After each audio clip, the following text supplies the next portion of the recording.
Rebirth of an unwanted wifey episode 8। Ahana ने wine का glass नव्या की तरफ उछाला ही था कि अक्षत और नव्या के बीच नीरज आ गया और सारी वाइन उसकी बैक पर जा लगी। वो हक्का बक्का सा खड़ा रह गया और जैसे ही मुड़ा तो मुंह खोलकर खड़ी अहाना को देख मिमियाते हुए बोला, मैम, ये क्या किया आपने? इधर अक्षत और नव्या तब तक वहां से बाहर निकल आए थे। बाहर बीच के किनारे खुली हवा में आकर उन्हें बहुत अच्छा लग रहा था और नव्या बहुत ही ज्यादा उत्साहित होकर इधर उधर देख रही थी।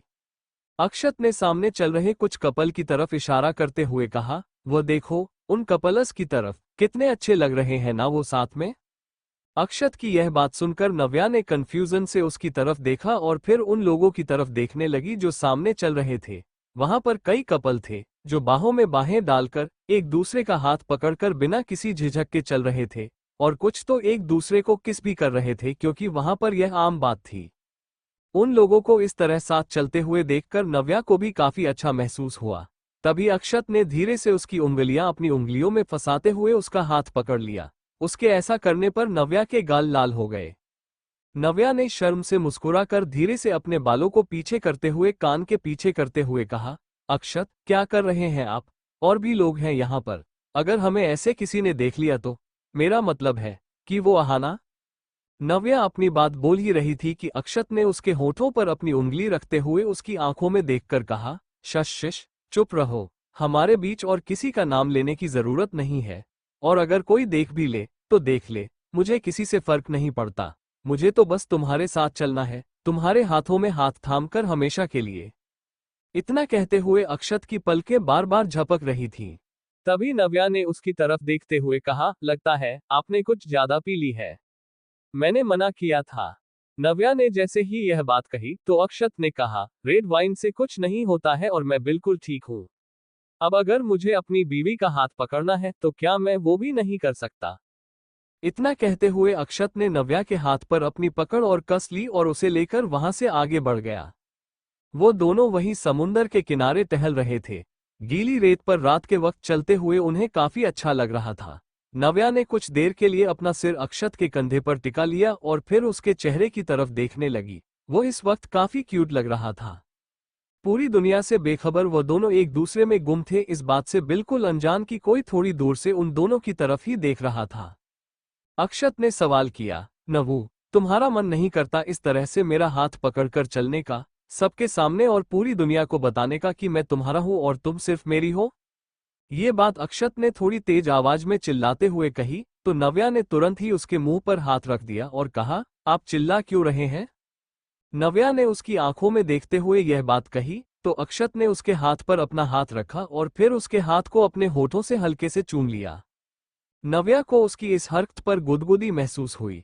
उसे अक्षत का साथ अच्छा लग रहा था। उसने अपना मुंह फेर आंखें बंद की तो अक्षत ने उसका चेहरा अपनी तरफ मोड़ते हुए कहा, हे, इस तरह शर्मा क्या रही हो?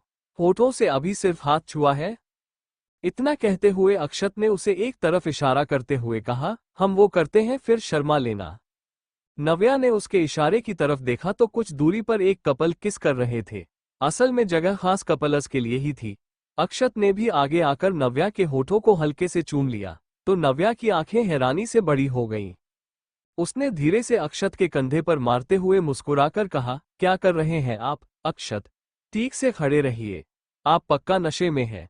मानिए या फिर नहीं, आपको वाइन भी चढ़ गई है क्योंकि आपने काफी ज्यादा पी ली थी। लगभग एक पूरी बोतल आपने अकेले ही खाली कर दी होगी। इसीलिए मैं मना कर रही थी, लेकिन आप मेरी बात सुनते ही कब है? नव्या ने भी पूरा हक जताते हुए कहा तो अक्षत को भी बहुत अच्छा लगा। वो बहुत ज्यादा नशे में नहीं था, लेकिन उसे अच्छा लग रहा था कि नव्या उसकी इतनी फिक्र कर रही थी। उसने नव्या से कहा, अच्छा ठीक है, चलो हम कहीं और चलते हैं जहां पर कोई भी हमारे पीछे ना आ पाए और हमें भी किसी का डर ना हो।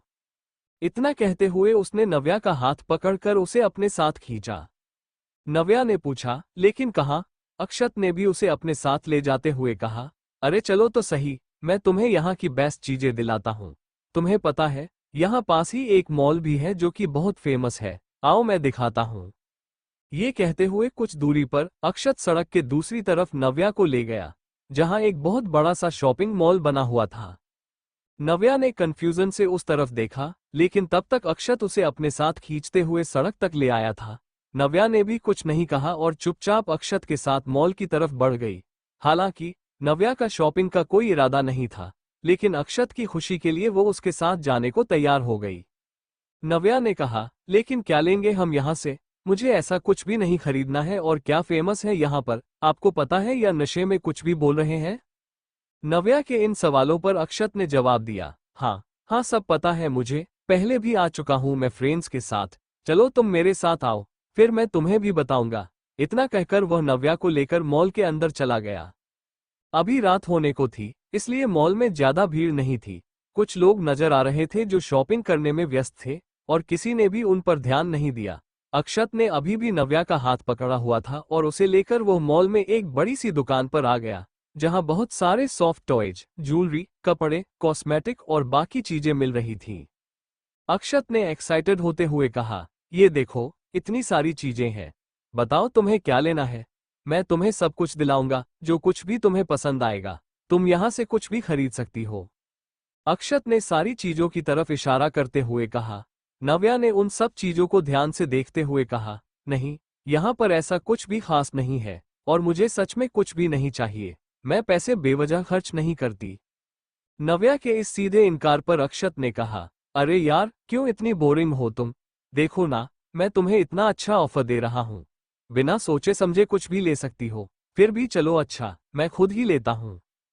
इतना कहते हुए अक्षत ने साइड से एक ट्रॉली उठाई और एक हाथ से नव्या का हाथ पकड़े हुए दूसरे हाथ से ट्रॉली को आगे ले जाने लगा।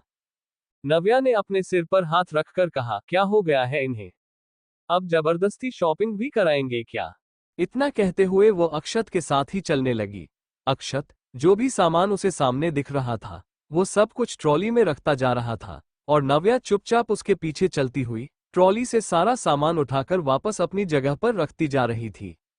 अक्षत थोड़े नशे में था, इसलिए उसने ये सारी चीजें नोटिस नहीं की, और नव्या उसे ऐसा करते देखकर मुस्कुरा रही थी। काफी देर बाद जब वह थोड़ा आगे बढ़े, तो ट्रॉली में बस एक दो सामान ही बचे थे।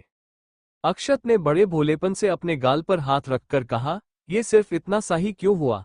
मैंने तो कितना सारा सामान लिया था नवू के लिए, कहाँ चला गया वो सब? उसके ये कहने पर नव्या ने हंसते हुए कहा, अक्षत, मुझे कुछ भी नहीं चाहिए, रहने दीजिए ना। आप क्यों ये सारी फालतू चीजें खरीदने पर तुले हुए हैं? सब बेकार है, और वैसे भी हमें इंडिया वापस भी तो जाना है। इतना सारा सामान लेकर कैसे जाएंगे? नव्या ने उसे समझाते हुए कहा, तो अक्षत ने मुंह फुलाते हुए कहा, तुम मार खाओगी मेरे हाथों से। ये तुम्हारा काम है, मुझे समझ आ गया था। इतना भी नशे में नहीं हूं मैं। तुम्हें मेरे प्यार की बिल्कुल कद्र नहीं है। मैं इतने प्यार से गिफ्ट दिला रहा हूं और तुम हो कि मना कर रही हो। जाओ, मैं तुमसे बात नहीं करूंगा। अक्षत ने मुंह फेर लिया और अपने दोनों हाथ सामने की तरफ बांधकर वहीं साइड में खड़ा हो गया। नव्या ने एक पल के लिए अपनी आंखें बंद की, फिर आंखें खोलते हुए अक्षत की तरफ देखा और कहा, अक्षत, चलिए यहां से। आपकी सच में ज्यादा हो गई है। मैंने मना किया था, लेकिन आप हैं कि मानते ही नहीं। मुझे कुछ नहीं चाहिए। यहां से चलिए, हमें अब रिजॉर्ट वापस चलना चाहिए। काफी लेट हो गया है। इस बार नव्या ने अक्षत का हाथ पकड़कर उसे अपने साथ खींचते हुए एक तरफ ले जाते हुए कहा, तो अक्षत भी चुपचाप उसके पीछे आ गया। कुछ देर बाद वे दोनों बाहर आए, और सड़क पर ज्यादा भीड़ नजर नहीं आ रही थी और ना ही ज्यादा पब्लिक ट्रांसपोर्ट। तो नव्या ने कहा, हमें वापस रेस्टोरेंट जाना होगा ना, क्योंकि हमारी कार तो वहां पर ही है। अक्षत ने उसकी बात का जवाब दिया, नहीं, मैंने कैब बुक कर दी है। चलो, हम उन लोगों से पहले वापस चलते हैं। हो सकता है अहाना को यहाँ पर थोड़ा और टाइम स्पेंड करना हो। अक्षत नव्या के साथ अभी और भी ज्यादा टाइम अकेले स्पेंड करना चाहता था, इसीलिए उसने पहले ही कैब बुक कर ली थी, और इसीलिए उसने यह बात कही, तो नव्या ने भी कुछ नहीं कहा। कुछ ही देर में उनकी कैब आ गई, और वो दोनों उसमें बैठकर रिजॉर्ट वापस आ गए। जैसे ही वे रिजॉर्ट के अंदर आए, अक्षत ने नव्या की कमर में हाथ डालते हुए उसे पकड़ लिया और उसके करीब होकर ही चलने लगा। इस वक्त वे दोनों बहुत ही लवी डवी कपल लग रहे थे, क्योंकि नव्या ने भी अक्षत के हाथ पर अपना हाथ रखा हुआ था। नव्या ने अक्षत को खुद से दूर करते हुए कहा, अक्षत, क्या कर रहे हैं आप? सही से सीधे होकर चलिए ना। देखिए, सब हमारी तरफ देख रहे हैं, अच्छा नहीं लगता। नव्या को थोड़ी शर्म भी आ रही थी, इसलिए उसने यह बात कही। अक्षत ने जवाब दिया, तो फिर तुम्हें अच्छा क्या लगता है? जब मैं तुमसे दूर रहता हूँ क्या तब तुम्हें अच्छा लगता है? उसने मुंह बनाकर शिकायत की तो नव्या ने धीरे से सिर हिलाया और फिर अक्षत के गाल पर हाथ रखते हुए कहा, नहीं, ऐसा नहीं है। वे दोनों लिफ्ट में आ चुके थे और लिफ्ट में इस वक्त उनके अलावा कोई और नहीं था। थोड़ी देर में ही दोनों लिफ्ट से बाहर निकले तो नव्या ने अक्षत को उसके रूम में छोड़ा और खुद भी अपने रूम में चली आई, पर जैसे ही उसने डोर क्लोज करना चाहा था कि अक्षत ने शरारत से उसके डोर पर हाथ रख उसे ऐसा करने से रोका और अगले पल उसे अपने साथ लेकर रूम में घुसा चला गया। वहीं कुछ दूरी पर खड़ी अहाना ने ये देखा तो उसकी आंखें भर आईं और उसने नफरत से कहा, नव्या, तुम जैसी लड़कियों से मैं उम्मीद भी क्या कर सकती हूँ, पर यहाँ तुमने गलत लड़के पर हाथ डाला है। रूम में जबरदस्ती आए अक्षत से नव्या परेशान थी। उसने अक्षत को रूम से बाहर जाने को कहा तो वो तो जल्दी से बेड पर चढ़कर बोला, मैं कहीं नहीं जाने वाला, मैं यहीं तुम्हारे पास ही सोऊंगा। उसे बच्चों की तरह जिद करते देख अब नव्या भी शांत हो बाथरूम में चली गई। चेंज कर वापस आए तो देखा तब तक अक्षत सो चुका था। वो उसे देख मुस्कुरा दी। अगली सुबह अक्षत और नव्या दोनों एक दूसरे की बाहों में बहुत ही सुकून की नींद सो रहे थे और डोर नॉक की आवाज से नव्या की नींद खुल गई तो उसने अपने आप से कहा, कौन होगा इतनी सुबह सुबह? इतना बोलते हुए जम्हाई लेकर नव्या बेड पर उठकर बैठने लगी, लेकिन तभी उसे अपने ऊपर अक्षत के हाथ और पैर दोनों ही महसूस हुए। वह उसे पकड़कर लेटा हुआ सो रहा था। उसकी तरफ देखकर नव्या ने मुस्कुराते हुए कहा, ऐसे पकड़ रखा है जैसे कि मैं कहीं गुम हो जाऊंगी, अक्षत भी ना। इतना बोलते हुए उसने धीरे से अक्षत के हाथ और पर को अपने ऊपर से हटाया, क्योंकि अभी भी कोई लगातार रूम का डोर नॉक कर रहा था।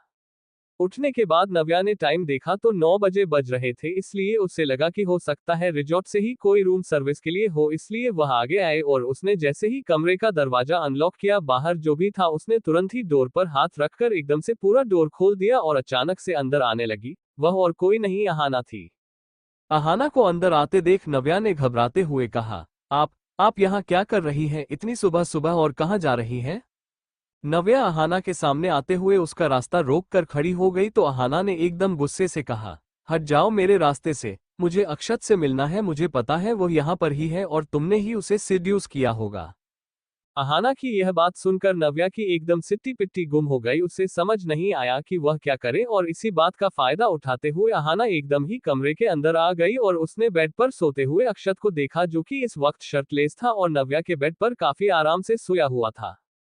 नव्या भी तुरंत अहाना के पीछे वहां पर आए और अक्षत को ऐसे देखकर अहाना ने गुस्से में अपने दांत पीस दिए, क्योंकि वह सारी चीज इमेजिन करने लगी थी उन दोनों के बीच जो कुछ भी हुआ होगा। ये सोचकर उसने तुरंत ही नव्या की तरफ देखा और गुस्से से चिल्लाते हुए कहा, तुमने अक्षत को अपने जाल में फंसा लिया। बहुत अच्छी तरह जानती हूं मैं, तुम जैसी लड़कियों को बस यही एक मकसद होता है ना तुम सबका। अहाना के इल्जाम सुनकर नव्या ने सफाई देते हुए कहा, क्या क्या बोल रही हैं आप, ऐसा ऐसा कुछ भी नहीं है। और अक्षत सर, वो हम दोनों। नव्या चाह कर भी अपनी बात पूरी नहीं कर पाई, क्योंकि वो गलती से भी उन दोनों के रिश्ते का सच इस वक्त अहाना के सामने नहीं बोलना चाहती थी। भले ही उसने अक्षत को इस तरह उसके रूम में देख लिया था, लेकिन अभी भी नव्या काफी ज्यादा कंफ्यूज थी। उसे इस तरह अहाना के वहां पर आने की उम्मीद नहीं थी। नव्या के इस तरह से चुप हो जाने पर अहाना ने उसे ताना मारते हुए कहा, बोलो ना, अब क्या हुआ, मुंह बंद क्यों हो गया? सांप सूंघ गया क्या, या फिर तुम्हारी असलियत सामने आ गई? उस बात का सदमा लगा है तुम्हें, लेकिन ये तुमने बिल्कुल भी ठीक नहीं किया।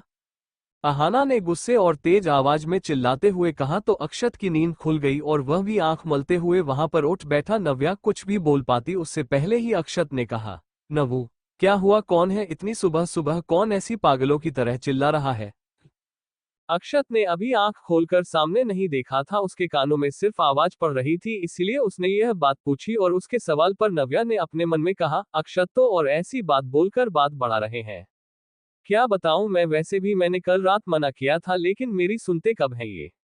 इतना बोलते हुए नव्या ने अक्षत की तरफ देखा और तभी अहाना की तेज आवाज वहां पर गूंजी, पागल हूं नहीं, लेकिन तुमने मुझे पागल समझ रखा है और अभी भी पागल बना रहे हो तुम दोनों मुझे मिलकर। लेकिन अब और नहीं, बहुत हो गया अक्षत, मुझे सब पता चल गया है, लेकिन तुम मेरे साथ ऐसा कैसे कर सकते हो? कैसे मुझे एंगेजमेंट का वादा करके तुम यहाँ पर इस लड़की के साथ? अहाना ने नव्या की तरफ देखा और वो बहुत गुस्से में लग रही थी। अक्षत की भी अब पूरी तरह आंख खुल गई और वह अपनी जगह से उठकर खड़े होते हुए अपनी शर्ट पहनने लगा और तभी अहाना ने गुस्से में कहा, ऐसा क्या है इस लड़की में, बताओ मुझे, मुझे तो कुछ भी ऐसा नजर नहीं आता जो इसकी वजह से तुम मुझे भूल गए। मुझ पर ध्यान नहीं देते, अक्षत। इतना बोलते हुए अहाना गुस्से में नव्या की तरफ बढ़ी और उसे देखकर ऐसा लग रहा था जैसे कि वह नव्या को जान से ही मार देगी। नव्या को भी थोड़ी सी घबराहट हुई, लेकिन तुरंत ही अक्षत उन दोनों के बीच में आ गया। अक्षत ने अहाना की तरफ देखकर कहा, स्टॉप इट अहाना, इतना ड्रामा करने की कोई जरूरत नहीं है, वह भी सुबह सुबह, और वैसे भी मैंने कब तुमसे एंगेजमेंट का वादा किया, क्या बकवास कर रही हो तुम, हमारे बीच जैसा तुम सोच रही हो वैसा नहीं है। अहाना ने एकदम बेचारी बनते हुए कहा, अब इस लड़की के वजह से तुम झूठ बोलोगे, पता है मुझे, यही बोलोगे तुम, लेकिन हमारी फैमिलीज का क्या, उन्होंने तो हमारा रिश्ता तय किया था, वह तो याद होगा ना तुम्हें। उन दोनों की एंगेजमेंट वाली बात सुनकर नव्या को भी जैसे शौक लगा और उसने सवालिया नजरों से अक्षत की तरफ देखा तो अक्षत तुरंत ही उसे सफाई देने लगा, नवू ट्रस्ट मी, ऐसा कुछ भी नहीं है, अहाना सिर्फ बकवास कर रही है और मैं इसे फ्रेंड से ज्यादा और कुछ भी नहीं मानता, मेरे लिए तुम ही सब कुछ हो। इतना बोलते हुए अक्षत अहाना के सामने ही नव्या का हाथ पकड़ने ही वाला था कि तभी अहाना उन दोनों के बीच में आई और उसने नव्या को पीछे की तरफ पुश करते हुए कहा, अच्छा तो अब ये लड़की तुम्हारे लिए सब कुछ हो गई है। अहाना बहुत ज्यादा गुस्से में थी, उसे नहीं समझ आ रहा था वह क्या कर रही थी क्या नहीं, लेकिन उसकी ऐसी हरकत पर अक्षत को उस पर बहुत गुस्सा आया। लेकिन अहाना के धक्के की वजह से नव्या एकदम ही लड़खड़ा गई थी, तो अक्षत ने पहले नव्या को संभाला और उसकी फिक्र करते हुए पूछा, तुम ठीक हो ना। अक्षत के पूछने पर नव्या ने धीरे से अपना सिर हिलाया और उन दोनों को ऐसे करीब देखकर अहाना ने दोबारा गुस्से में चिल्लाया, तुम मेरे साथ ऐसा नहीं कर सकते, अक्षत। अहाना ने नव्या को धक्का दिया, इस वजह से अक्षत को पहले ही अहाना पर गुस्सा आ रहा था और फिर उसके ऐसे चिल्लाने पर अक्षत ने तुरंत ही उसकी तरफ मुड़कर देखते हुए कहा, इनफ, बस बहुत हो गया तुम्हारा, अभी के अभी निकलो यहाँ से, इससे पहले कि मैं तुम्हारे साथ कुछ बहुत बड़ा करूं। तुम्हारी हिम्मत कैसे हुई नव्या को हाथ भी लगाने की, वो वाइफ है मेरी। अक्षत की बात सुनकर अहाना को अपने कानों पर यकीन नहीं हुआ, जिस तरह अक्षत ने उसे दरवाजे की तरफ इशारा करके वहां से बाहर निकल जाने को कहा और अहाना कुछ बोलने ही वाली थी कि तभी अक्षत ने तेज आवाज में चिल्लाकर कहा, जस्ट गेट लॉस्ट। अक्षत के चिल्लाने पर अहाना तुरंत ही अपने मुंह पर हाथ रखकर रोते हुए वहां से बाहर निकल गई और अक्षत ने नव्या को खींचकर अपने गले से लगा लिया, लेकिन नव्या ने तुरंत ही उसे खुद से दूर कर दिया और शक भरी निगाहों से उसकी तरफ देखने लगी, क्योंकि उसके दिमाग में अभी भी अहाना की कई बातें चल रही थी। अक्षत ने नव्या के इस तरह दूर हटने पर उसे समझाते हुए कहा, लिस्टन नव्या, मैंने उससे कोई कमिटमेंट नहीं की थी, ये एंगेजमेंट वाली बात हमारे बचपन में पेरेंट्स ने मजाक में कही थी, वो उसे सीरियसली लेगी मैंने कभी नहीं सोचा था। नव्या ने उसकी बात सुन धीरे से कहा, मैं फ्रेश होकर आती हूँ। इतना कहकर वो जल्दी से बाथरूम में चली गई। वहीं उसके इस रिएक्शन पर अक्षत का दिल बुझ सा गया। अंडरस्को आज उनकी फाइनल मीटिंग थी। मीटिंग के टाइम पर नीरज सबसे पहले रेडी हो गया और अभी तक अहाना अक्षत में से कोई भी अपने रूम से बाहर नहीं आया था। वो कार के पास आकर उन सबका इंतजार कर रहा था। नीरज ने अपने आप से कहा, टाइम तो हो गया है, अभी तक कोई नहीं आया, एक काम करता हूँ, अहाना मैम को कॉल करके पूछ लेता हूँ कहीं वो लोग मेरे बिना तो नहीं निकल गए। इतना बोलते हुए नीरज ने अपना मोबाइल फोन निकाला और वह अहाना का नंबर डायल करने ही वाला था कि तभी अक्षत एक साइड से आकर कार के अंदर बैठ गया, लेकिन इस बार को अकेला था। नीरज के लिए यह हैरानी की बात थी, क्योंकि अक्षत और नव्या हमेशा साथ में ही आते थे। कुछ देर के बाद नव्या भी वहां पर आ गई और वह भी चुपचाप कार के अंदर बैठ गई, लेकिन अहाना अभी तक नहीं आए तो नीरज ने आखिर अहाना को फोन कॉल कर ही लिया। नीरज कॉल पर, ओके मैम, हम सब भी पहुंचते हैं। इतना बोलकर नीरज ने कॉल डिस्कनेक्ट कर दिया और आगे जाकर ड्राइवर के साथ वाली पैसेंजर सीट पर बैठ गया और उसने ड्राइवर से चलने को कहा। नीरज की बात सुनते ही ड्राइवर ने कर स्टार्ट कार दी और वहां से आगे बढ़ गए, लेकिन नव्या और अक्षत दोनों ने ही नोटिस किया कि अहाना उनके साथ नहीं है, लेकिन नीरज ने उसके बिना ही चलने को कहा तो उन दोनों को थोड़ा अजीब लगा। नव्या ने तो कुछ नहीं कहा, लेकिन अक्षत से रहा नहीं गया तो आखिर उसने नीरज से पूछ ही लिया, तुम्हारी अहाना मैम कहाँ है, क्या वह हमारे साथ नहीं आ रही। अक्षत की इस बात का जवाब देते हुए नीरज ने कहा, सर वो एक्चुअली अहाना मैम पहले ही वहां पर पहुंच चुकी है। नीरज ने बताया तो अक्षत को थोड़ा अजीब लगा। नव्या ने भी यह बात सुनी, लेकिन इस तरह से रिएक्ट किया जैसे कि उसे कुछ भी सुनाई नहीं दिया और अक्षत ने अपने मन में कहा, ओह गॉड, सब कुछ कितना उलझ गया। मैं उस पर भड़कना नहीं चाहता था, पर वो बदतमीजी कर रही थी नव्या के साथ। कुछ देर के बाद उनकी कार वहां पर इन्वेस्टर्स की बिल्डिंग के बाहर रुकी। आज उनकी दूसरी और फाइनल मीटिंग थी। अहाना पहले से ही वहां पर मौजूद थी तो उसने काफी सारी बातें कर ली थी और सब कुछ फाइनल हो गया था। सिर्फ अक्षत के सिग्नेचर के लिए ही वो लोग रुके थे। अक्षत ने वहां पर जाकर फाइनल डॉक्यूमेंट पर साइन किया और उनके बीच की वो डील फाइनल हो गई। उन सभी ने काफी प्रोफेशनल बिहेव किया और वहां से निकलकर अहाना जिस कार से आई थी उसी से वापस जाने लगी और उसने नीरज को भी अपने साथ ही चलने को कहा तो नीरज भी उसके साथ चला गया। और इधर अक्षत नव्या दोबारा से वापस आए और अक्षत ने नव्या से बात करने की कोशिश की लेकिन नव्या ने कहा मुझे उस बारे में कोई बात नहीं करनी है अक्षत। इतना बोलकर नव्या ने मुंह फेर लिया तो अक्षत ने एक गहरी सांस ली और फिर उसे भी गुस्सा आ गया और उसने भी कुछ नहीं कहा और अगले सुबह की सबसे पहली फ्लाइट उसने इंडिया वापसी के लिए बुक कर ली क्योंकि अब सबका मूड खराब हो चुका था। वहां पर ज्यादा दिन रुकने का किसी का भी मन नहीं था, इसलिए काम खत्म होते ही वो लोग मॉरिशस से इंडिया वापस आ गए। 2 दिन बाद, एक दिन के रेस्ट के बाद से अक्षत और नव्या दोनों ही आज ऑफिस आए थे और दोनों ने वापस अपना काम शुरू किया था। और नव्या जैसे ही वहां पर आए, आज इतने दिनों के बाद रावी उसे देखकर काफी ज्यादा खुश हो गई। नव्या को देखते ही रावी ने खुश होकर उसे गले से लगा लिया। नव्या को भी अपनी दोस्त के गले लगाकर अच्छा लगा और वह रावी की तरफ देखकर मुस्कुराई। रावी ने एक्साइटेड होते हुए कहा, I miss you so much Navya, finally you are back. लेकिन ये बता कैसी रही तेरी ट्रिप, तूने एंजॉय किया या नहीं, और अक्षत सर के साथ काम और इस ट्रिप का एक्सपीरियंस कैसा रहा, सब कुछ जानना है मुझे, जल्दी से बता।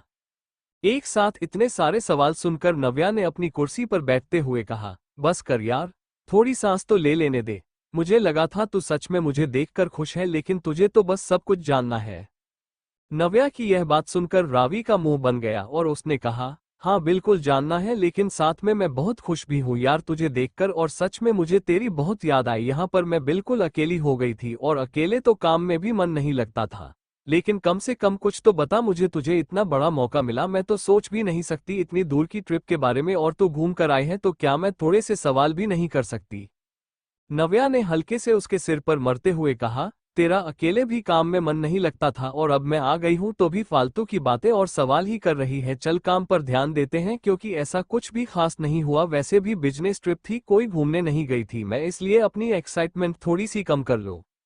नव्या की ऐसी बातें सुनकर रावी का मुंह बन गया और उसे थोड़ा सा बुरा भी लगा, लेकिन फिर उसने कोई सवाल नहीं किया और चुपचाप अपने काम में लग गई, क्योंकि वह समझ गई थी कि नव्या उसे कुछ भी नहीं बताने वाली, या फिर कुछ तो गलत हुआ है वहां पर, क्योंकि नव्या बिल्कुल भी खुश नहीं लग रही थी। वहीं दूसरी तरफ अक्षत नव्या से बात करने के बहाने ढूंढ रहा था, लेकिन उसे कुछ भी समझ नहीं आ रहा था कि वह उसे कैसे बात करे और कैसे उसे पूरी बात समझाए और कैसे उसे मनाए, क्योंकि नव्या उसकी कोई बात सुनने को तैयार ही नहीं थी। अक्षत अपनी इसी सोच में डूबा हुआ बैठा था कि तभी उसके केबिन का डोर खुला और सामने से आता हुआ पार्थ उसे नजर आया। पार्थ को देखकर अक्षत के चेहरे पर मुस्कुराहट आ गई और अक्षत खुद से आगे जाकर उसके गले लगा और पार्थ ने भी काफी खुश होकर उसे गले लगाते हुए कहा, अरे वाह, मुझे तो पता ही नहीं था इतना खुश होगा तो मुझे देखकर, क्योंकि वापस आने के बाद से भी तो मुझसे मिलने नहीं आया और ना ही तूने मुझे फोन किया, तो मैंने सोचा खुद ही आ जाता हूँ। अक्षत ने पीछे होते हुए कहा, बस कर साले, कोई मौका नहीं छोड़ता है तू मुझे ताना मारने का, और वैसे भी मैं तुझे फोन करने ही वाला था, बस अभी तो वापस आया हूँ एक दिन पहले, और उससे पहले तू खुद ही आ गया। इतना बोलते हुए वो दोनों आमने सामने कुर्सियों पर आकर बैठे और पार्थ ने भी उससे उसकी ट्रिप के बारे में पूछा, तो पूरी बात बताते हुए अक्षत के चेहरे पर उदासी नजर आने लगी, जिसे नोटिस करते हुए पार्थ ने कहा, लगता है ट्रिप इतनी भी अच्छी नहीं गई है ना। पार्थ के इस सवाल पर अक्षत ने कहा, नहीं ऐसी बात नहीं है, वो जिस काम के लिए गए थे वो तो काफी अच्छे से हो गया, डील भी फाइनल हो गई बस। अक्षत की बात को पूरा करते हुए पार्थ ने कहा, पर्सनल लाइफ में कोई प्रॉब्लम है क्या तुम्हारे और नव्या के बीच। अक्षत ने अभी तक इस बारे में कुछ भी नहीं बताया था, लेकिन फिर भी पार्थ समझ गया तो अक्षत को थोड़े हैरानी हुई और उसने कहा, हाँ, लेकिन तुझे कैसे पता कि मेरे और नव्या के बीच में कोई बात हुई है, मैंने तो अभी तुझे कुछ बताया नहीं। पार्थ ने उसे देख मुस्कुराते हुए कहा, बताया नहीं, लेकिन तेरे चेहरे पर एकदम साफ नजर आ रहा है तो किसी को लेकर परेशान है, और इस वक्त तेरी लाइफ में ना वैसे ज्यादा इंपॉर्टेंट कोई भी नहीं है, बस नव्या को छोड़कर, है ना। तू हर वक्त उसके बारे में ही सोचता रहता है, पता है मुझे। अक्षत ने धीरे से सिर हिलाकर कहा, हाँ यार, वह मुझसे बात नहीं कर रही, और जब से हम आए हैं मैं कोशिश करता हूँ, लेकिन फिर भी वह मेरी बात नहीं सुनती, तो फिर मुझे भी गुस्सा आ जाता है, पर मैं भी फिर उससे बात करने की कोशिश कर रहा हूँ। अब तू मदद कर मेरी, कोई तो सॉल्यूशन बता मुझे, क्या करूं मैं। ये बात बोलते हुए अक्षत काफी फ्रस्ट्रेटेड लग रहा था तो उसकी तरफ देखकर पार्थ ने कहा, ओह क्या बात है, लगता है सच में अपनी वाइफ एक्सेप्ट कर ही लिया है तूने उसे, इसीलिए इतनी इम्पोर्टेंट हो गई है तेरी लाइफ में, नव्या। पार्थ ने भले ही यह बात मजाक में कही लेकिन अक्षत को सोचने पर मजबूर कर दिया कि क्या सच में नव्या उसकी लाइफ में इतनी इम्पोर्टेंट हो गई थी कि अगर वह उससे बात ना करे तो अक्षत का पूरा दिमाग सिर्फ और सिर्फ नव्या में ही लगा रहता था। अक्षत शाम को थोड़ा देर से घर वापस आया क्योंकि वह ऑफिस से ही पार्थ के साथ बाहर घूमने चला गया था थोड़ी देर के लिए ही, जिससे कि उसका मूड थोड़ा अच्छा हो सके, और घर वापस आने के बाद वह सीधा अपने कमरे में जा ही रहा था कि तभी उसकी नजर लिविंग रूम में बैठे हुए दादाजी और नव्या पर पड़ी। नव्या इस वक्त वहां पर बैठकर दादाजी से कुछ बात कर रही थी। उसके चेहरे पर एक प्यारी सी मुस्कुराहट थी जिसे देखकर अक्षत की नजरें उसके ही चेहरे पर जम गई। अक्षत अभी बाहर से आया था तो उसका मूड अच्छा था, इसलिए नव्या की तरफ देखते हुए उसने अपने मन में कहा, अरे ये यहाँ पर बैठी दादाजी से क्या बातें कर रही है, चलकर देखता हूँ। इतना बोलते हुए अक्षत उस तरफ आया और दादाजी की दूसरी साइड पर बैठ गया क्योंकि एक साइड पर पहले ही नव्या बैठी हुई थी। अक्षत को देखते ही दादाजी ने कहा, आ गया तू, बड़ी देर लगा दी, लगता है कुछ ज्यादा ही काम करवाने लगा है क्या तेरा बाप तुझसे। दादाजी ने ऐसे ही मजाक में ये बात बोली लेकिन फिर भी अक्षत ने एकदम सीरियस होकर जवाब देते हुए कहा, नहीं दादाजी ऐसा कुछ भी नहीं है, मैं बस दोस्तों के साथ चला गया था, वो भी ऑफिस के बाद। अक्षत के बोलने पर नव्या चुप हो गई, वो अक्षत की तरफ देख रही थी लेकिन उसने कुछ नहीं बोला और तभी दादाजी ने कहा, क्या हुआ बेटा तुम क्यों चुप हो गई, बताओ ना और क्या हुआ था वहां पर। दादाजी ने नव्या से पूछा तो नव्या ने कहा, बाकी अब मैं बाद में बताऊंगी दादाजी, अभी मुझे कुछ काम याद आ गया है तो पहले मैं वो करके आती हूँ। इतना बोलते हुए नव्या वहां से उठकर जाने लगी तो अक्षत ने उसका हाथ पकड़ लिया और कहा, रुको दादाजी, जब पूछ रहे तो बताने में क्या हर्ज है, काम तो बाद में भी हो जाएगा। अक्षत ने जैसे ही यह बात कही तो दादाजी ने एक नजर उन दोनों की तरफ देखते हुए कहा, क्या चल रहा है तुम दोनों के बीच। दादाजी अक्षत की टोन से ही समझ गए थे कि दोनों ने कुछ अनबन हुई है। दादाजी की बात सुनकर दोनों ने एक दूसरे की तरफ देखा और फिर अपनी अपनी जगह पर वापस बैठ गए क्योंकि दादाजी को वो दोनों ही मना नहीं कर सकते थे। दादाजी ने उन दोनों को समझाते हुए कहा, देखो बच्चों, पति पत्नी के बीच में तो लड़ाई झगड़ा नाराजगी रूठना मनाना सब कुछ चलता रहता है, लेकिन इसका मतलब यह नहीं कि तुम दोनों इस तरह एक दूसरे से दूर भागो। जो भी परेशानी है बैठकर बात करो, नहीं तो दूरियों को बढ़ने में देर नहीं लगती। दादाजी ने बहुत ही प्यार से उन दोनों के सिर पर हाथ रख तो अक्षत ने शिकायत करते हुए कहा, दादाजी मैं नहीं, यह आपकी बहू है ना, ये ही मुझसे लड़ाई करती है और फालतू में मुंह फुला कर बैठी है और बात भी नहीं कर रही। अक्षत ने जैसे ही यह बात कही तो नव्या का मुंह खुला का खुला रह गया, उसकी आंखें भी हैरानी से बड़ी हो गई और उसने कहा, ऐसा कुछ भी नहीं है दादाजी, फालतू में झूठ बोल रहे हैं और मुझ पर पूरा इल्जाम लगा रहे हैं। नव्या उससे नाराज नहीं थी, बल्कि ना जाने क्यों अहाना की बात से उसका मूड खराब हो गया था। पर अक्षय वो समझ रहा था कि नव्या नाराज है, इसीलिए उसने सोचा कि वो बेवजह बहस नहीं करेगा कि उनके बीच बात और बढ़ जाए। वो फिलहाल चुप रहा और दादाजी ने कहा, जो भी है, मैंने कहा ना, साथ में बैठकर बात करो और सुलझाओ, इस तरह दूर रहने से बस गलतफहमियां बनती है और कोई तीसरा फायदा उठाता है। क्या तुम दोनों ऐसा चाहते हो।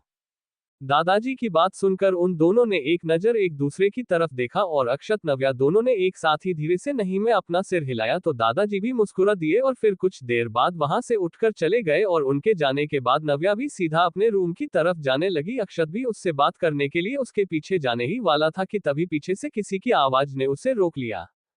अक्षत के डैड मिस्टर ओबरॉय ने उसे रोकते हुए कहा, कहाँ जा रहे हो अक्षत, एक मिनट इधर आओ, मुझे तुमसे कुछ बहुत जरूरी बात करनी है। अपने पापा की आवाज सुनकर अक्षत रुक गया, जबकि नव्या अब तक वहां से जा चुकी थी। अक्षत ने पीछे मुड़कर अपने डैड की तरफ देखा, वहां पर उसके डैड और उसके भाई दोनों ही खड़े थे। शायद वो दोनों अभी ऑफिस से वापस आए थे, इसीलिए साथ में थे। अक्षत अपने डैड के सामने जाकर खड़ा हो गया और अपने मन में सोचने लगा, क्या हुआ, मैंने तो ऐसा कुछ भी नहीं किया, क्या बात करनी है। अक्षत के मन में ये सारे ख्याल चल ही रहे थे कि तभी उसके डैड ने एकदम से उसके कंधे पर हाथ रखा तो अक्षत चौंक गया और तभी उसके डैड ने बहुत ही प्राउड स्माइल के साथ कहा, I am really proud of you Ashu, तुमने अपने आप को प्रूव किया इस प्रोजेक्ट को कंप्लीट करके। ये काफी इंपॉर्टेंट था हमारी कंपनी के लिए, ये पहली इंटरनेशनल डील थी जो तुम बच्चों ने साथ मिलकर पूरी की। अपने डैड की यह बात सुनते ही अक्षत की आंखों में भी खुशी की चमक नजर आने लगी और उसने इतनी तारीफ सुनने की उम्मीद नहीं की थी, लेकिन फिर भी उसके डैड ने ये सब कुछ कहा तो उसे बहुत अच्छा लगा और उसने कहा, थैंक यू डैड। अक्षत के डैड ने उसकी तरफ देखकर मुस्कुराए और उसके पीछे खड़े उसके बड़े भाई रक्षित के चेहरे पर भी हल्की सी मुस्कुराहट थी और उसने भी आगे जाकर अक्षत से कहा, हाँ, काफी अच्छा काम किया तुमने, अब तक तो कोई शिकायत नहीं मिली है, आगे देखते हैं। रक्षित की बात सुनते ही अक्षत ने झट से कहा, आगे भी कोई शिकायत नहीं मिलेगी भैया, आई एम श्योर। अक्षत ने काफी कॉन्फिडेंस से यह बात बोली तो उसका भाई मन ही मन काफी ज्यादा चिढ़ गया, क्योंकि आज पहली बार ही उसके डैड अक्षत से इतना ज्यादा इम्प्रेस लग रहे थे। नहीं तो हमेशा वो उसे निकम्मा ना कर ही समझते थे और हमेशा उसे डांटे रहते थे, लेकिन आज उसकी तारीफ कर रहे थे और अक्षत भी अपनी तारीफ सुनकर काफी खुश लग रहा था। रक्षित ने काफी सीरियस होते हुए कहा, इतना ओवर कॉन्फिडेंट होने की भी जरूरत नहीं है आशु, क्योंकि बस ये पहला ही प्रोजेक्ट था और वैसे भी पूरा तुमने खुद से हैंडल नहीं किया। हाना काफी टाइम से इस पर काम कर रही थी और सबको पता है इसमें उसकी ज्यादा मेहनत है, तुमने तो बस अभी कुछ दिनों पहले ही ज्वाइन किया था। अपने भाई की यह बात सुनते ही अक्षत का चेहरा उतर गया और उसके डैड ने यह बात नोटिस कर ली तो उन्होंने जानबूझकर बात का टॉपिक बदलते हुए कहा, कोई बात नहीं, रक्षित सीख जाएगा, वह भी शुरू से कोई भी एक्सपर्ट नहीं होता, मैं भी नहीं था, तुम भी नहीं थे। अपने डैड की यह बात सुनकर रक्षित चुप हो गया और अक्षत भी काफी ध्यान से उनकी बातें सुन रहा था। उसने फिलहाल कुछ नहीं बोला, लेकिन तभी उसके डैड ने सभी को वहां पर लिविंग एरिया में आने को कहा और कुछ देर बाद घर के सारे लोग वहां पर इकट्ठा हो गए। नव्या उन सबसे थोड़ा दूर साइड में दादाजी के पास ही खड़ी हुई थी। उसे नहीं पता था अक्षत के डैड ने इस तरह सबको वहां पर क्यों बुलाया था। ज्यादातर लोग ही कंफ्यूजन में एक दूसरे की तरफ देख रहे थे, क्योंकि शायद किसी को भी कोई आइडिया नहीं था। और तभी नव्या ने अपने मन में कहा, क्या हुआ, अब क्या कर दिया अक्षत ने, कहीं सबके सामने अक्षत के साथ मुझे भी दो बातें सुनने को तो नहीं मिलेंगी। नव्या मन ही मन भगवान से प्रार्थना कर ही रही थी कि तभी अक्षत के डैड ने कहा, मॉरिशस वाला प्रोजेक्ट सक्सेसफुली स्टार्ट हो गया है और डील भी फाइनल हो गई है। जिस काम के लिए अक्षत गया था वो अच्छे से हो गया, तो उसकी खुशी में मैं एक सेलिब्रेशन पार्टी देना चाहता हूं और वो पार्टी यहाँ घर से ही होगी। अपने डैड की यह बात सुनते ही अक्षत बहुत ही ज्यादा सरप्राइज हो गया, लेकिन मन ही मन वो काफी खुश भी था। उसे अपने डैड से इतने सपोर्ट की उम्मीद नहीं थी। पर अक्षत की मॉम ने पूछा, ऐसे अचानक से सेलिब्रेशन पार्टी? मिस्टर ओबरॉय ने अपनी पत्नी से कहा, हाँ तो क्या हुआ, कौन सा आपको सारी तैयारी करनी है, इवेंट ऑर्गेनाइजर बुला लेंगे और वैसे भी पार्टी 2 दिन बाद है। अक्षत के डैड ने अनाउंस किया और अक्षत ने अपने डैड के गले लगाते हुए एक बार फिर से उन्हें थैंक्स बोला तो उसके डैड हल्के से मुस्कुरा दिया। अक्षत हैरान था अपने डैड का रवैया देख, उसकी उनसे बातचीत कम ही हुआ करती थी, ऐसे में उनका उसकी सफलता पर खुश होना, उसकी तारीफ करना उसे वाकई हैरत में डाल रहा था। कहीं ना कहीं खुशी की लहरें दौड़ रही थी। इतने दिनों में आज पहली बार उसके डैड ने उसकी तारीफ की थी और वह भी खुलेआम सबके सामने। यह एहसास ही उसे एक अलग ही दुनिया में ले जा रहा था। पहली बार उसके डैड ने उसके लिए कोई पार्टी अनाउंस की थी। उसने अपने डैड से ज्यादा कुछ तो नहीं कहा, बस अपने दादू के गले लग अपने रूम में चला गया, जहां कुछ देर पहले ही नव्या आकर बेड पर बैठी थी। वो उसे देखकर मुस्कुराई, मगर उसकी मुस्कान में एक अनजाना सा दर्द छिपा हुआ था। अक्षत ने उसके पास आकर एक्साइटमेंट में नव्या को गले से लगा लिया और कहा, आज डैड ने पहली बार मेरी इतनी तारीफ की है और उन्होंने मेरे लिए एक पार्टी भी अनाउंस की है। आई एम सो हैप्पी, बता नहीं सकता मैं तुम्हें। नव्या ने हल्के से मुस्कुराते हुए कहा, मैं जानती हूँ अक्षत, मैंने सब सुना। ये कहते हुए अब वो शांत हुई तो अक्षत ने उसकी आंखों में झांकते हुए उसकी उदासी को महसूस किया, लेकिन कुछ कहने की बजाय वो उसे गौर से देखता रहा। वो जानता था कि नव्या कुछ परेशान है, लेकिन वह क्या है ये समझ नहीं आ रहा था। कहीं ना कहीं उसे पता था अहाना वाली बात को लेकर ही नव्या अभी भी सोच रही होगी, लेकिन अक्षत खुद से वह बात शुरू नहीं करना चाहता था। वो नव्या के कुछ बोलने का इंतजार कर रहा था। नव्या ने भी उसकी नजरों से बचने के लिए अपनी नजरें झुका ली और पूछा, पार्टी कब है? अक्षत ने उसे देखते हुए कहा, शायद 2 दिन बाद, डैड तो यही बोल रहे थे, बाकी वो जाने। नव्या ने उसे हल्के से देखते हुए पूछा, ये तो बहुत अच्छी बात है, मैं भी उनकी कुछ मदद करूं। मेरा मतलब है मेरे लायक कोई काम हो तो बताना। अक्षत ने हंसते हुए कहा, नहीं, तुम्हें इस बार सिर्फ एंजॉय करना है। बाकी डैड ने कहा है कि वो खुद पार्टी ऑर्गेनाइज करेंगे तो उन्हें करने दो, मैं भी देखना चाहता हूं कि वो क्या करते हैं। नव्या ने बस मुस्कुरा दिया, लेकिन उसकी मुस्कान में अभी भी वो पहले वाली खुशी नहीं थी जो अक्सर अक्षत को देखकर होती थी। अगले दिन जब अक्षत और नव्या आम दिनों की तरह ऑफिस के कामों में व्यस्त थे, तब भी अक्षत नव्या की हर हरकत पर ध्यान दे रहा था। अक्षत ने दिन भर ऑफिस में व्यस्त रहकर सारे काम निपटाए, लेकिन उसके मन में नव्या का ख्याल बार बार आ रहा था। उसे महसूस हो रहा था कि नव्या अभी भी उदास है और उन दोनों के बीच में सब कुछ पहले की तरह ठीक तो नहीं हुआ था, लेकिन वो उसे इस बात के बारे में कुछ भी नहीं कहना चाहता था। वह जानता था कि ऐसी कोई बड़ी बात है ही नहीं। उसने अहाना को कोई झूठी उम्मीद दी ही नहीं, तो वो दोषी कैसे हुआ और या नव्या क्यों नाराज है इस बात पर। वो बस नव्या को दूर से देखता रहा और इस बार बात करने के बहाने भी उसे अपने पास अपने केबिन में नहीं बुला पाया। नव्या खुद से भी वहां पर नहीं आए। शाम को जब अक्षत घर वापस आया तो उसने सोचा कि नव्या को कुछ सरप्राइज देना चाहिए। वो जानता था कि पार्टी के लिए नव्या के पास कोई खास कपड़े नहीं है, इसलिए वो चुपचाप एक खूबसूरत पार्टी वियर ड्रेस खरीदने के लिए निकल पड़ा। उसे नहीं पता था कि नव्या को कौन से रंग पसंद है और किस तरह की ड्रेस उसे अच्छी लगेगी, इसलिए उसने अपनी पसंद से एक डार्क ब्लू कलर का प्यारा सा लॉन्ग गाउन खरीद लिया जो कि उसे वहां पर सबसे सुंदर लग रहा था। अक्षत ने वो ड्रेस चुनी और उसे खास तरीके से पैक करवाया। वो ड्रेस लेकर घर आया और कमरे में जाकर बिना नव्या को बताए वो ड्रेस वहां रख दी। उसने ये सब कुछ बहुत चुपचाप और बिना किसी को दिखाए किया ताकि नव्या को सरप्राइज मिले। ड्रेस को रखकर वो वहां से बाहर जाने ही वाला था कि उसे नव्या के आने की आहट सुनाई दी। उसने जल्दी से एक कोने में छिपकर नव्या का रिएक्शन देखने का मन बना लिया। अक्षत ने अपने मन में कहा, देखता हूं कि नव्या इस सरप्राइज को देखकर क्या रिएक्शन देती है, पता नहीं उसे पसंद आएगा भी या नहीं। नव्या कमरे में आए और जैसे ही उसकी नजर टेबल पर रखे हुए उस शॉपिंग बैग पर पड़ी, वो एक पल के लिए चौंक गई। उसने उस शॉपिंग बैग को उठाया और उसे ध्यान से देखने लगी। नव्या ने उसे खोलकर देखा तो उसके अंदर एक ड्रेस थी। वो समझ गई कि यह अक्षत का ही काम है। उसके चेहरे पर एक हल्की सी मुस्कान फैल गई जो उसके दिल की गहराई से निकली थी।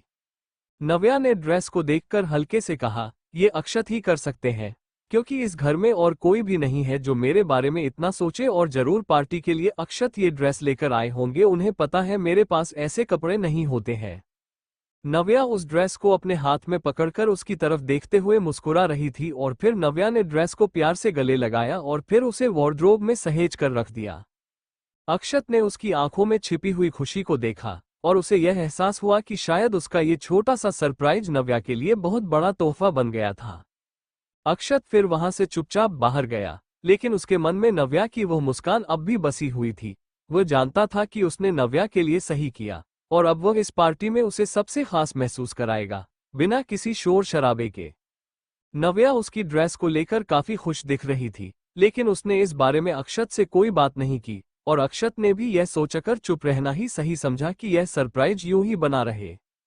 अक्षत अब इस बात का इंतजार कर रहा था कि जब नव्या पार्टी में उस ड्रेस को पहनकर आएगी तो वो कैसी लगेगी। उसे काफी ज्यादा एक्साइटमेंट हो रही थी यह सब कुछ सोचकर। उसने सोच लिया था कि इस पार्टी में ही वो नव्या और अपनी शादी के बारे में सबको बताएगा। आखिर अब उसने मन जो बना लिया था कि वो नव्या को कहीं नहीं जाने देगा। इधर रक्षित के रूम में अलका ने उस पर भड़कते हुए कहा, अगर आप यूं ही हाथ पर हाथ रखे बैठे रहे तो देखना हमारे हाथ कुछ भी नहीं लगेगा। पहले वो बुढ़ा और अब तो डैड भी पागल हो गए हैं। रात के लगभग 8 बजे का वक्त। पूरा ओबरॉय मैंसन आज खूब सारी गोल्डन कलर की लाइट्स और बहुत ही प्यारे पिंक ट्यूलिप और रोज फ्लावर्स से डेकोरेट किया गया था, जो कि दूर से ही जगमगा रहा था और वहां पर काफी ज्यादा चहल पहल थी। लोग वहां आ रहे थे। अक्षत भी रेडी होकर अपने घर के गार्डन एरिया में खड़ा हुआ गेस्ट का वेलकम कर रहा था। उसने इधर उधर देखा और कुछ लोग मेन गेट से इंटर होते दिखे तो अक्षत तुरंत ही वहां पर आ गया। अक्षत ने स्माइल करते हुए कहा, नमस्ते अंकल आंटी। अंदर आते हुए अधेड़ उम्र के उस आदमी ने भी मुस्कुरा कर पूछा, नमस्ते अक्षत बेटा, कैसे हो, सब बढ़िया। अक्षत ने धीरे से अपना सिर हिलाकर कहा, यस परफेक्टली फाइन अंकल। उसके बाद वो सारे लोग वहां से अंदर आ गए और अक्षत अपने दोस्तों का इंतजार कर रहा था, इसलिए वहां पर गार्डन एरिया में खड़ा हुआ था। अभी तक उसके दोस्तों में से कोई भी नहीं आया था। अक्षत ने अपने आप से बात करते हुए कहा, कहाँ रह गया ये पार्थ का बच्चा, कम से कम इसे तो टाइम पर आ जाना चाहिए था। इतना बोलते हुए अक्षत ने अपने हाथ में पहनी वॉच में टाइम देखा तो 8 बजे बज चुके थे और तभी उसे नव्या का ध्यान आया तो उसने कहा, पता नहीं नव्या रेडी हुई होगी या फिर नहीं। एक काम करता हूँ, पहले उसे ही कॉल करके पूछ लेता हूँ, पार्थ को बाद में कॉल करूंगा, क्या पता तब तक वह आ ही जाए। अक्षत ने नव्या का नंबर डायल किया और मोबाइल फोन अपने कान से लगा लिया। दूसरी तरफ से जैसे ही फोन कॉल रिसीव हुई तो नव्या की बहुत ही प्यारी आवाज उसे सुनाई दी। हेलो अक्षत, क्या हुआ? नव्या की आवाज सुनकर अक्षत ने जवाब दिया, नहीं कुछ नहीं, मैंने बस ये पूछने के लिए फोन किया कि तुम रेडी हो गई या फिर नहीं। कितना टाइम और लगेगा तुम्हें, मुझे बता देना तो मैं तुम्हें लेने आ जाऊंगा। अक्षत को उसकी फिक्र थी इसलिए उसने फोन करके पूछ। असल में अक्षत का ध्यान ही नव्या में लगा हुआ था और नव्या को भी उसका यूं उसकी परवाह करना अच्छा लग रहा था, इसलिए उसके चेहरे पर प्यारी सी मुस्कुराहट आ गई। नव्या ने उसकी बात का जवाब देते हुए कहा, ऑलमोस्ट रेडी हो गई हूं मैं, बस 10 मिनट और लगेंगे, आप 10 मिनट बाद आ जाइएगा।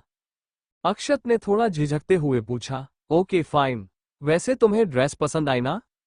नव्या ने खुद को सामने लगे हुए उस बड़े से ड्रेसिंग मिरर में देखते हुए कहा, हाँ ये ड्रेस सच में बहुत सुंदर है और मुझे एकदम परफेक्टली फिट भी आए, thanks for this beautiful dress Akshat. Akshat ने तुरंत ही कहा, कॉल कट हुआ तो पार्थ ने एकदम ही अक्षत के नजदीक आते हुए कहा, किससे बात कर रहा है यार?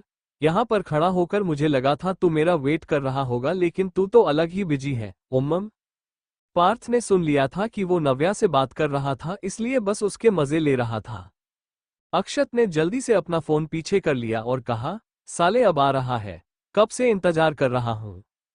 तो पार्थ ने कहा, अबे साले आ तो गया ना, अब चले या यहीं खड़ा रखने का इरादा है?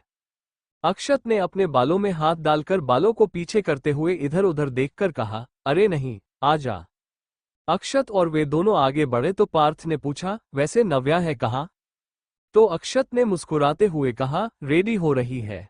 पार्थ ने कहा, ओह। अक्षत ने उसके कंधे पर हाथ रखा और वो दोनों एक साथ अंदर पार्टी हॉल में आ गए और वहां पर आने के बाद अक्षत ने नोटिस किया कि ज्यादातर लोग आ चुके थे और पार्टी भी लगभग शुरू ही हो गई थी। अक्षत ने थोड़ा इधर उधर देखा तो उसकी नजर रावी पर पड़ी जो कि साइड में अकेले खड़ी हुई इधर उधर देख रही थी। अक्षत समझ गया कि शायद वो भी नव्या का वेट कर रही थी और अक्षत को भी नव्या को लेने जाना था क्योंकि 10 मिनट हो चुके थे। अक्षत ने पार्थ से कहा, मैं नव्या को लेकर आता हूँ, वो रेडी हो गई होगी और जब तक तुम रावी को कंपनी दे दो। देखो बेचारी वहां पर अकेले खड़ी हुई है, शायद और किसी को जानती भी नहीं होगी यहाँ पर। अक्षत ने एक तरफ इशारा किया तो पार्थ ने भी उसे साइड पर देखा और रावी वहां पर खड़ी हुई इधर उधर इसी तरह से देख रही थी जैसे कि वह नव्या को ही ढूंढने की कोशिश कर रही हो। वो एकदम खोई हुई सी लग रही थी। पार्थ ने तुरंत ही मना करते हुए कहा, नहीं, मैं क्यों कंपनी दूं उस चश्मिश को, वैसे भी वह मुझे काट खाने दौड़ती है, जब देखो तब लड़ाई करती रहती है मुझसे बेवजह, मैं नहीं जा रहा उसके पास, खिसियानी बिल्ली है वो। अक्षत ने भी ज्यादा जोर नहीं दिया और कहा, ठीक है, तेरी मर्जी, मैं तो बस इसलिए बोल रहा था क्योंकि मैं भी नव्या को लेने जा रहा हूं तो तब तक रावी अकेला ना फील करे। पार्थ ने अक्षत की बात पर गौर करते हुए धीरे से अपना सिर हिलाया और अक्षत वहां से आगे बढ़ गया तो पार्थ ने फिर से एक बार पीछे मुड़कर रावी की तरफ देखा। वो सच में अकेली वहां पर इतने लोगों की भीड़ में खड़ी हुई बहुत मासूम सी लग रही थी, इसलिए पार्थ के कदम अपने आप ही उसकी तरफ बढ़ गए। रावी की नजर जैसे ही अपने पास आते पार्थ पर पड़ी तो उसने चिढ़ते हुए पूछा, तुम्हें किसने इनवाइट किया? तो पार्थ ने भी चिढ़कर कहा, ओह हेलो, पार्टी मेरे दोस्त की है तो क्या मैं नहीं आऊंगा? मैं तो खुद हैरत में हूं कि तुम्हें यहाँ किसने बुलाया। रावी ने अपना चश्मा ठीक करते हुए कहा, क्या मतलब, मुझे नव्या ने बुलाया है और तुम क्यों मेरा दिमाग खाने चले आए, हटो यहाँ से। ये कहते हुए रावी वहां से चली गई। तो पार्थ ने हैरान होते हुए कहा, कहाँ है ये अक्षत? हमेशा इसकी वजह से मेरी बेइज्जती होती है। इस लाल मिर्ची बॉम्ब को कंपनी देने को कह रहा था, अरे इसे कंपनी देंगे तो ये हमें ही ब्लास्ट कर देगी। पार्थ खुद में बड़बड़ाता हुआ अब अक्षत को देखने लगा कि तभी उसके कुछ फ्रेंड्स उसे मिल गए। वहीं दूसरी तरफ अक्षत सीढ़ियों की तरफ बढ़ पाता उससे पहले ही उसके डैड ने उसे आवाज देकर अपनी तरफ बुला लिया। अक्षत नव्या को लेने जाना चाहता था लेकिन अपने डैड के बुलाने पर उसे उनके पास जाना पड़ा। अक्षत ने अपने डैड के सामने आकर खड़े होते हुए कहा, यस डैड। अक्षत के डैड ने कहा, सब तुम्हारे बारे में ही पूछ रहे हैं, अक्षत कहाँ गायब हो तुम? ये देखो वीरेंद्र अंकल भी आ गए हैं। वीरेंद्र मल्होत्रा अहाना के पापा और अक्षत के डैड दोस्त थे, इसलिए अक्षत उन्हें काफी अच्छी तरह से जानता था, पहले भी उनसे मिल चुका था, इसलिए उनकी तरफ देखते हुए उसने उन्हें भी हेलो कहा। अहाना के पापा ने आगे बढ़कर अक्षत के कंधे पर हाथ रखते हुए कहा, I am very proud of you young man. पहला प्रोजेक्ट ही तुमने काफी अच्छी तरह और प्रोफेशनली हैंडल किया। अहाना भी तुम्हारी काफी तारीफ कर रही थी। अहाना के पापा की यह बात सुनकर अक्षत ने काफी हैरानी से उनके साइड में खड़ी हुई अहाना की तरफ देखा, क्योंकि उसे बिल्कुल भी उम्मीद नहीं थी कि वहां पर उनके बीच जो कुछ भी हुआ उसके बाद अहाना उसकी तारीफ भी करेगी। उसे लगा था कि वह उससे नाराज होगी। अक्षत ने चेहरे पर एक जबरदस्ती की स्माइल के साथ कहा, thank you so much uncle, लेकिन अभी तो ये बस शुरुआत है। मैं अभी सीख रहा हूँ और सब कुछ आप सब से ही तो सीखा है। इसके बाद अक्षत ने वहां से जाने की कोशिश की, लेकिन उन लोगों ने उसे जाने नहीं दिया और पार्टी सेलिब्रेशन के नाम पर अक्षत को वहां पर ही रोक लिया और अक्षत को शैंपेन बॉटल ओपन करने के लिए दी। अक्षत ने अपने मन में कहा, ओह गॉड, कहाँ फंस गया मैं। नव्या मेरा वेट कर रही होगी, इसलिए वो अब तक आए नहीं पार्टी में। और फिर मैंने ही तो कहा था कि मैं उसे लेने आऊंगा, और मैं उसे लेने भी नहीं जा पा रहा। अक्षत थोड़ी सी टेंशन में आ गया था, लेकिन फिर भी वह वहां से निकल नहीं पाया। कोई ना कोई फिर से उसे रोक लेता था। और वहीं दूसरी तरफ अक्षत के कमरे में नव्या ने टाइम देखा, लगभग 9 बजे बजने वाले थे और अक्षत अभी तक नहीं आया। नव्या ने दरवाजे की तरफ देखते हुए अपने आप से कहा, पता नहीं कहाँ रह गए अक्षत। कब से उनका वेट कर रही हूँ। उन्होंने बोला था कि हम साथ में पार्टी में साथ जाएंगे, लेकिन वह तो आ ही नहीं रहे। एक काम करती हूँ, मैं खुद ही चली जाती हूँ, हो सकता है वह वहां पर गेस्ट के बीच फंस गए हो। नव्या पूरी रेडी हो चुकी थी। वह ड्रेसिंग मिरर के सामने उठकर खड़ी हुई और अपने बाल ठीक करते हुए उसने फिर से एक बार खुद को शीशे में देखा। वो काफी प्यारी लग रही थी और वो कलर भी उस पर काफी सूट कर रहा था। नव्या खुद ही वहां कमरे से बाहर निकली और नीचे की तरफ आने लगी। उसने ड्रेस से मैचिंग हिल पहनी हुई थी, इसलिए वो थोड़ी धीरे धीरे और संभल कर चल रही थी। जैसे ही गार्डन एरिया की सीढ़ियों पर आई तो सामने पार्टी की तरफ ही देखने लगी।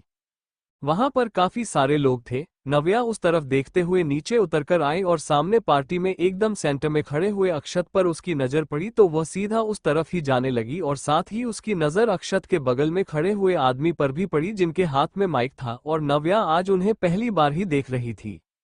उनकी दूसरी साइड पर अहाना भी खड़ी हुई थी, जिसके चेहरे पर एक तिरछी मुस्कुराहट थी। अक्षत अहाना को एक साथ वहां पर खड़े देखकर नव्या का खिला हुआ चेहरा एकदम ही उतर गया। तभी अक्षत के पास खड़े उस आदमी ने तेज आवाज में माइक पर अनाउंस करते हुए कहा, ladies and gentleman, can I have all your attention please. और आज इतनी खुशी के मौके पर मैं एक और खुशी आप लोगों के साथ शेयर करना चाहता हूँ। सारे लोग उस आदमी की तरफ ही देखने लगे और नव्या का पूरा ध्यान भी उधर हो गया, लेकिन अक्षत वो नासमझी से अहाना के पापा को देखने लगा कि वो क्या अनाउंस करने वाले थे। अहाना के पापा ने माइक पकड़कर कहा, मैं आप सब लोगों को बताना चाहता हूं कि मेरी बेटी अहाना और मेरे दोस्त अरविंद के बेटे अक्षत दोनों की बहुत ही जल्द सगाई होने वाली है और हमारी दोस्ती रिश्तेदारी में बदलने वाली है। ये बात सुनते ही नव्या जैसे एकदम अपनी जगह पर जम गई और उसके कदम आगे नहीं बढ़ पाए। वहीं दूसरी तरफ अक्षत ने अपने डैड की तरफ देखा तो उनके चेहरे का रंग भी उड़ा हुआ लग रहा था, लेकिन अहाना के पापा ने तुरंत ही आगे जाकर अक्षत के डैड को गले से लगा लिया और वो काफी खुश लग रहे थे। अक्षत ने अहाना की तरफ देखा तो उसके चेहरे पर भी एक तिरछी मुस्कुराहट थी और अक्षत समझ गया कि यह सब कुछ जरूर अहाना का किया धरा था। और तभी अक्षत ने गुस्से में इधर उधर नजरें घुमाई तो देखा तो नव्या भी इस वक्त वहां पर उसके सामने थोड़ी दूर पर ही खड़ी थी। वह बहुत प्यारी लग रही थी, लेकिन उसके चेहरे की एक्सप्रेशन बता रहे थे कि उसने भी वह अनाउंसमेंट सुन ली थी। अक्षत ने नव्या की तरफ देखा, उसकी आंखों में आंसू भरे हुए थे। वो उसके सामने ही खड़ी थी। नव्या के मन में जो इनसिक्योरिटी थी वह इसी बात को लेकर थी और अभी वो सच साबित हो गया जो नव्या नहीं चाहती थी। उसने बहुत ही बेबसी भरी नजरों से अक्षत की तरफ देखा, लेकिन कुछ भी नहीं कहा और मुड़कर वहां से जाने लगी। अक्षत ने जब नव्या को ऐसे देखा तो उसने तुरंत ही अपने मन में कहा, शिट, नव्या ने भी सुन लिया, अब उसे मैं कैसे समझाऊंगा, मुझे तो खुद ही समझ नहीं आ रहा ये सब क्या चल रहा है। अक्षत वहां से नव्या के पीछे ही जाने लगा, लेकिन अहाना के पापा ने उसका हाथ पकड़कर रोक लिया और कहा, क्या हुआ अक्षत बेटा, कहाँ जा रहे हो? ऐसे शर्मा कर भागना लड़कियों का काम होता है शादी की बात पर, और तुम्हें तो खुश होना चाहिए ना। अहाना के पापा की बात का जवाब देते हुए अक्षत ने कहा, नहीं अंकल, वो मैं ये सगाई नहीं। लेकिन वह अपनी बात पूरी कर पाता उससे पहले ही अहाना ने बीच में बोलते हुए कहा, पापा, मुझे लगता है वो शायद कुछ ज्यादा ही सरप्राइज्ड है, इसलिए ऐसा रिएक्ट कर रहा है, राइट अक्षत? अहाना ने मुस्कुराकर अक्षत की तरफ देखते हुए कहा तो अक्षत ने गुस्से में अपने दांत पीस लिए, क्योंकि उसे अहाना पर बहुत गुस्सा आ रहा था। उसने अहाना की बात बीच में काटते हुए धीरे से कहा, बिल्कुल नहीं अहाना। और हाँ अंकल जी, अहाना और मेरी एंगेजमेंट कभी नहीं हो सकती क्योंकि मैं पहले से ही शादीशुदा हूँ। आपने इतनी बड़ी अनाउंसमेंट मुझसे पूछे बगैर कैसे कर दी? अब लोगों को क्या जवाब देना है, कैसे देना है, वो आप जाने। ये कहते हुए अक्षत एक नज़र अपने डैड की तरफ भी देखा, वह भी उसकी बात सुन कुछ नहीं बोल रहे थे। अक्षत ने अपने मन में कहा, मुझे तो लगा था कि डैड ने अब तक अहाना के पापा को बता दिया होगा मेरी और नव्या की शादी के बारे में, लेकिन अगर नहीं भी बताया तो वो अभी बता सकते थे, लेकिन फिर भी वो चुप रहे, क्यों? वो अब नव्या को ढूंढने के लिए इधर उधर देखने लगा। अक्षत थोड़ा सा आगे आया और वह नव्या को ढूंढ पाता उससे पहले ही पार्थ उसके रास्ते में आ गया। पार्थ ने परेशान होते हुए पूछा, अक्षत यार, क्या था ये सब? यह एंगेजमेंट अनाउंसमेंट ये कैसे हो सकता है? तुम तो पहले से ही शादीशुदा होना, क्या इन लोगों को नहीं पता इस बारे में? अक्षत ने उसकी बात का जवाब देते हुए कहा, पता नहीं यार, मुझे खुद भी बारे में कुछ नहीं पता था कि अचानक से ये सब होने वाला है यहाँ पर, और नव्या ने भी सुन लिया है, पता नहीं कहाँ चली गई वो। पहले उसे ढूंढने में मेरी हेल्प कर दे यार, बाद में देखता हूँ क्या करना है। अक्षत की इस बात पर पार्थ ने धीरे से अपना सिर हिलाया और वह दोनों ही इधर उधर नव्या को ढूंढने के लिए चले गए। वहीं अहाना के पापा अक्षत के द्वारा कही बात को सुन शॉक थे। उन्हें यकीन नहीं हो रहा था और ना ही विश्वास कर पा रहे थे कि उनका दोस्त यानी अक्षत के डैड उनसे इतनी बड़ी बात छुपाएंगे और तो और अपने वादे से मुकर जाएंगे। वहीं दूसरी तरफ नव्या भी भागते हुए वहां पार्टी हॉल से दूर साइड कॉरिडोर में आ गई थी जहां पर कोई भी नहीं था। वो वहां साइड में खड़ी होकर एक हाथ अपने चेहरे पर रखकर रो पड़ी थी।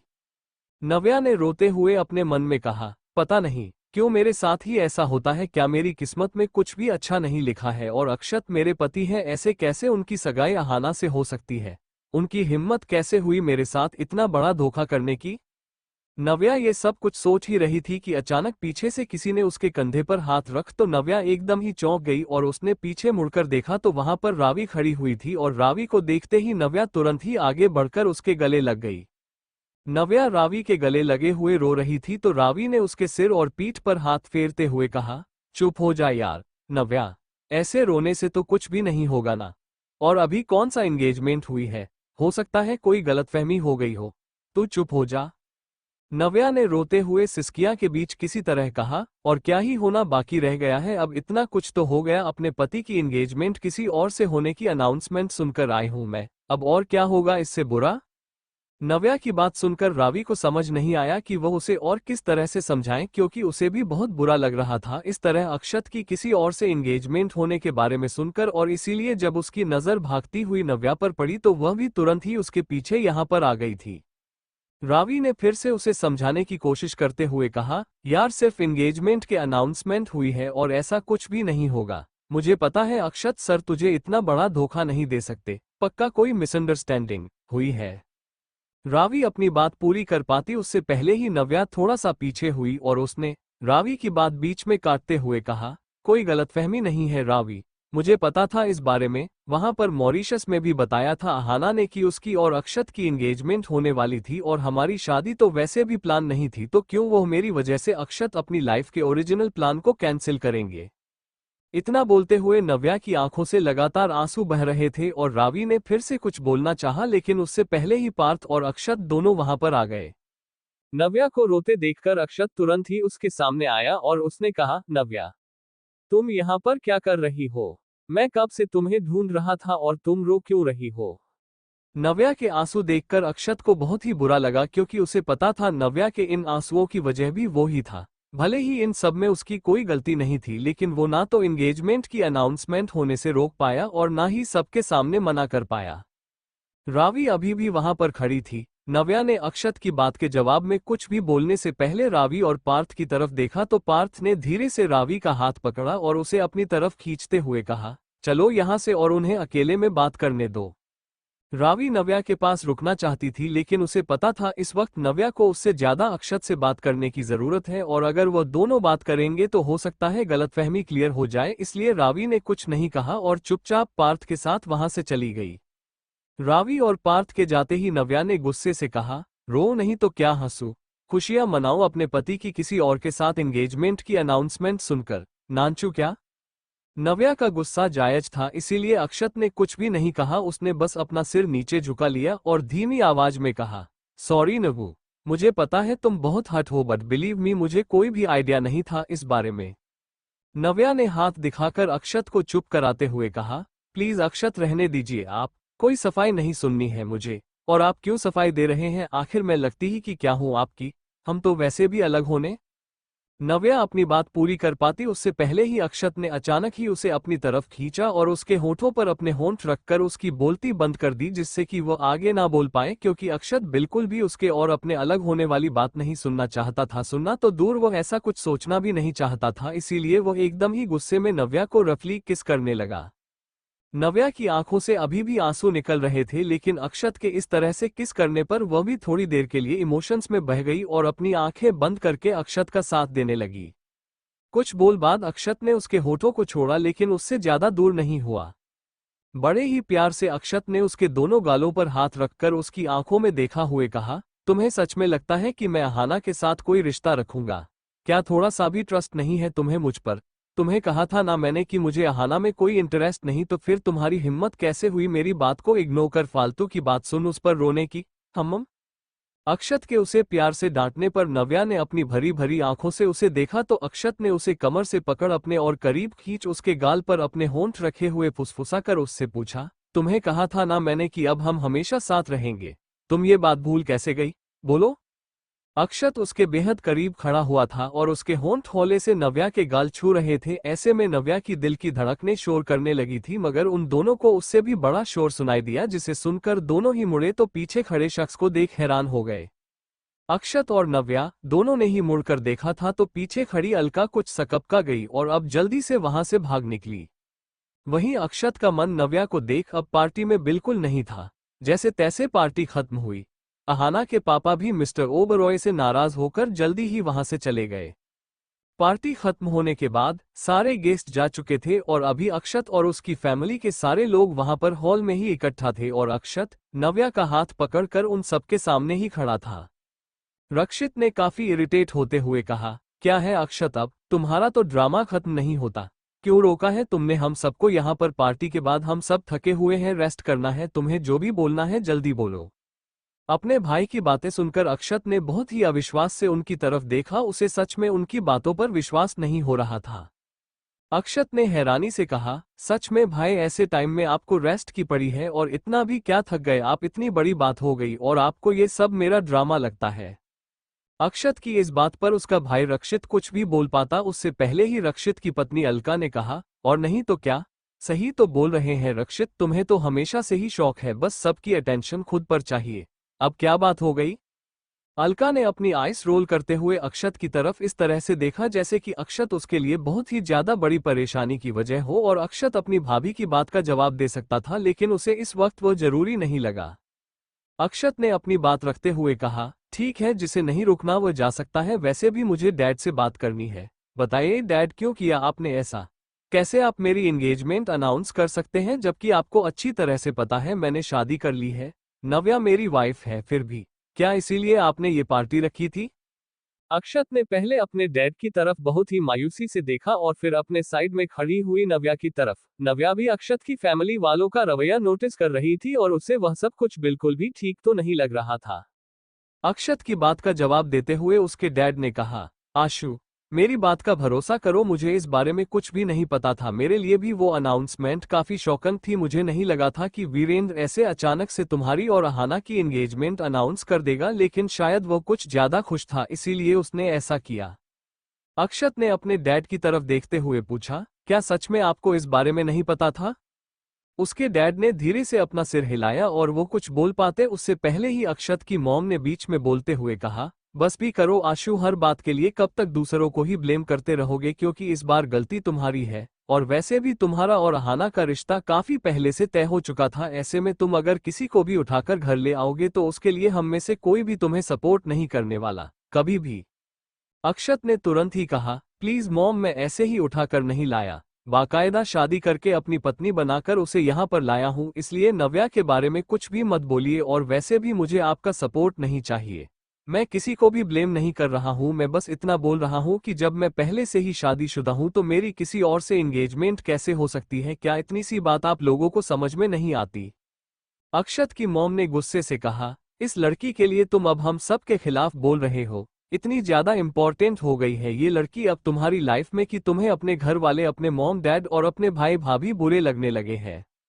अक्षत की मॉम की बात सुनकर नव्या को बहुत ही बुरा लगा, लेकिन वो कुछ नहीं बोली क्योंकि अक्षत इस वक्त उसके लिए ही बोल रहा था और नव्या को समझ आ रहा था कि अक्षत ने उससे कुछ भी झूठ नहीं कहा, वो सच में उसके साथ है और इस वक्त नव्या ये देख सकती थी। अक्षत ने अभी भी नव्या का हाथ अपने हाथों में पकड़ा हुआ था और उसने अपनी मॉम की तरफ देखते हुए कहा, मॉम कभी तो कुछ अच्छा बोला करिए, क्या हमेशा ही आपने बुरा बोलने की कसम खा रखी है? मैं किसी के खिलाफ नहीं जा रहा और डैड आपने उस वक्त ही क्लियर क्यों नहीं की यह बात?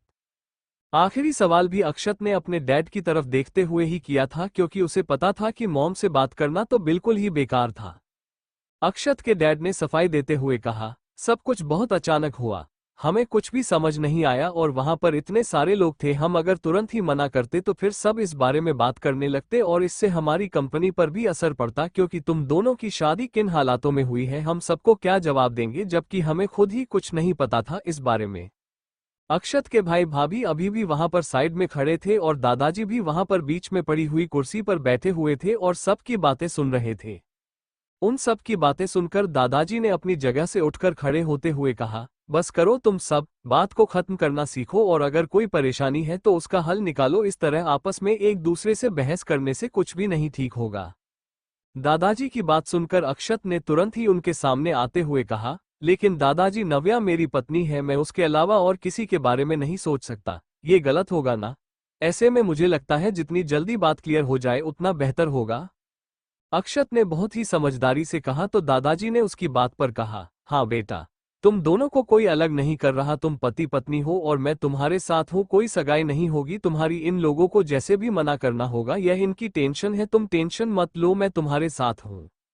दादाजी की बातें सुनकर अक्षत और नव्या दोनों को ही थोड़ी राहत महसूस हुई और उन्हें अच्छा भी लगा। वहां पर पीछे खड़े अक्षत के डैड ने एक गहरी सांस लेते हुए कहा, लेकिन ये सब इतना आसान भी नहीं होने वाला है, उनका रिश्ता पहले से तय हो गया था, अक्षत ने अचानक ही नव्या से शादी कर लिया, ऐसे में हम क्या बोलेंगे सबको, मुझे तो कुछ भी समझ नहीं आ रहा है। इतना बोलते हुए वो अपना सिर पकड़कर वहीं बैठ गए तो अक्षत की मॉम ने गुस्से में कहा, हमेशा ही इस लड़के की वजह से सारी प्रॉब्लम्स शुरू होती है और बस दूसरों को टेंशन देना ही आता है, इसे कभी नहीं सोचा इसने दूसरों के बारे में, अचानक से ही एक दिन शादी करके बीवी घर ले आए और अब इनका फैलाया हुआ रायता हम समेटे। अलका ने भी अपनी सास का साथ देते हुए कहा, सच में मम्मी जी, अहाना लाख गुना बेहतर है इस लड़की से, लेकिन अक्षत को कहाँ नजर आएगा? अलका की यह बात सुनकर नव्या ने चुपचाप अपनी नजरें नीचे कर ली क्योंकि उसे भी कहीं ना कहीं यही लगता था कि अहाना उसके आगे बहुत सुंदर थी और पार्टी में भी सब लोग अक्षत और अहाना को साथ में देखकर यही बोल रहे थे। अक्षत ने गुस्से से चिल्लाते हुए कहा, मैंने आप लोगों से नहीं पूछा कि कौन कैसा है, इसलिए प्लीज भाभी आप मत बताइए। रक्षित ने उसे डांटते हुए कहा, आशु चुप रहो और तमीज से बात करो, अपनी भाभी से तुम्हारी बदतमीजी सबके सामने नहीं चलेगी। अक्षत की मॉम ने कहा, आशु सब कुछ तुम्हारी वजह से हुआ है, लेकिन तुम्हें तो अपनी खुशियों के आगे किसी का कुछ भी नजर नहीं आता, तुम हमेशा से ही सेल्फिश हो, तुमने सिर्फ अपने बारे में सोचा है, देखो अभी तुम्हारे डैड कितने टेंशन में है और हम सब भी, लेकिन नहीं तुम्हें, मैं तो सिर्फ अपनी और अपनी कल की आई इस पत्नी की फिक्र है, इसके अलावा किसी और की तुम्हें नहीं पड़ी है। अपनी मॉम की ऐसी जली कटी बातें सुनकर अक्षत भी अब कुछ और नहीं बोल पाया क्योंकि उसके अंदर भी शायद हिम्मत नहीं बची थी, इतनी देर से वो अब उन्हें अपनी तरफ की बात समझाने की कोशिश कर रहा था लेकिन वो सब उसे ही उल्टा सीधा बोल रहे थे, इसलिए अक्षत ने एकदम से नव्या का हाथ छोड़ दिया तो नव्या चौंक कर उसकी तरफ देखने लगी, लेकिन अक्षत तुरंत ही बाहर जाने वाले दरवाजे की तरफ बढ़ गया। नव्या ने उसके पीछे जाते हुए कहा, अक्षत रुकिए, आप कहाँ जा रहे हैं? लेकिन अक्षत काफी तेज कदमों से चलता हुआ जब तक दरवाजे से बाहर निकल गया तो नव्या अपनी जगह पर रुक गई और अक्षत के वहां से चले जाने के बाद अक्षत के मॉम डैड और भैया भाभी भी अपने कमरे में चले गए। नव्या भी अपने कमरे की तरफ जाने ही वाली थी कि तभी उसकी नजर दादाजी पर पड़ी जो एकदम से ही लड़खड़ा गए। नव्या ने तुरंत ही आगे जाकर दादाजी का हाथ पकड़ लिया और कहा, दादाजी संभाल कर, क्या हुआ आपको, आप ठीक तो है ना? दादाजी ने लड़खड़ाती हुई आवाज में कहा, हाँ हाँ बेटा मैं ठीक हूँ, वो बस थोड़े से चक्कर आ गए।